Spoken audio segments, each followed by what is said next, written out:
స్కూల్లోకి వెళ్ళి ఒకసారి కలిసి రండి టీచర్లని. మీ పిల్లవాడికి చదివే క్లాస్ వస్తున్నా ఒకసారి చూడండి, ఒకసారి ఆలోచించండి. చదువు అంటే చదవడం రాయడం నేర్చుకోవడము. చదవడం రాయడమే రాకపోతే ఆ పిల్లవానికి ఎన్ని పాఠాలు చెప్పినా, ఎన్ని పరీక్షలు పెట్టినా, ఎన్ని బుక్ చదివించినా వేస్ట్. మెయిన్ కాన్సెప్ట్ గా ఇల్లు ఏ విధంగా అయితే బునాది లేకుండా నిలబడదు, చెట్టు ఏ విధంగా అయితే వేలు లేకుండా నిలబడలేదు, అదే విధంగా మీ పిల్లలకు చదివేకే రాసేకే రాకపోతే ఆ పిల్లవాడికి ఏం ఉపయోగం స్కూల్ పోవడం వల్ల ఒక్కసారి ఆలోచించండి. 9వ క్లాస్ పిల్లలు కూడా సంపద అనే పదం రాయడం లేదు.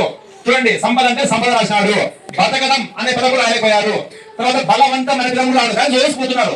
కానీ వీళ్ళు ఎగ్జామ్ రాస్తున్నారు, అనేక పాఠం వింటున్నారు, అన్ని రకాలు చేస్తున్నారు, కానీ తెలుగు పదాలు సరళ పదాలు కూడా రాయలేకపోతున్నారంటే ఒక్కసారి ఆలోచించండి. ఖచ్చితంగా బాధ్యత తీసుకొని వానికి చదివేకి వస్తుందా లేదని చెక్ చేసుకో రండి.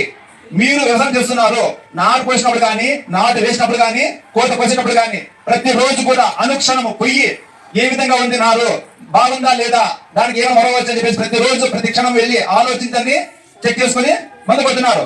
కానీ ఒక 6 నెలలు లేదా 8 నెలలు లేదా 5 నెలల పంట కోసం, 6 నెలల పంట కోసం మీరు అంత జాగ్రత్త తీసుకున్నప్పుడు మీ పిల్లల భవిష్యత్తు అంటే 100 సంవత్సరాల జీవితం కోసం మీ పిల్లలకు ఎంత జాగ్రత్త తీసుకోవాలి. మనకు ర్యాంకులు మార్కులు ఏమి వద్దు, మీరు పంపిస్తున్న స్కూల్లోకి మీ పిల్లలకు చదివే రాసేకి వస్తుందా లేదా మాత్రం చెక్ చేయండి.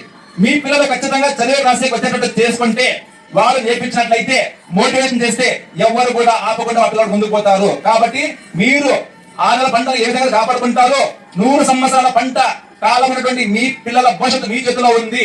మీ పిల్లలకు చదివే రాసేకి వస్తుందా లేదా ఒకసారి చెక్ చేసుకొని మీకు వీలున్నప్పుడు మీ పిల్లలు స్కూల్లోకి వెళ్ళి అక్కడ కలిసి రండి ఉపాధ్యాయుల్ని. ఎక్కడైనా లోపాలు ఉంటే, ఎవరి లోపాలు ఉంటే వాళ్ళు సరి చేసుకోండి. ఒక ఆలోచన చేయండి, పిల్లలు చదివే రాసేకి రాకపోతే మాత్రము ఆ పిల్లవాడిని చేతులారా మనమే నాశనం చేసినట్టు అవుతాము.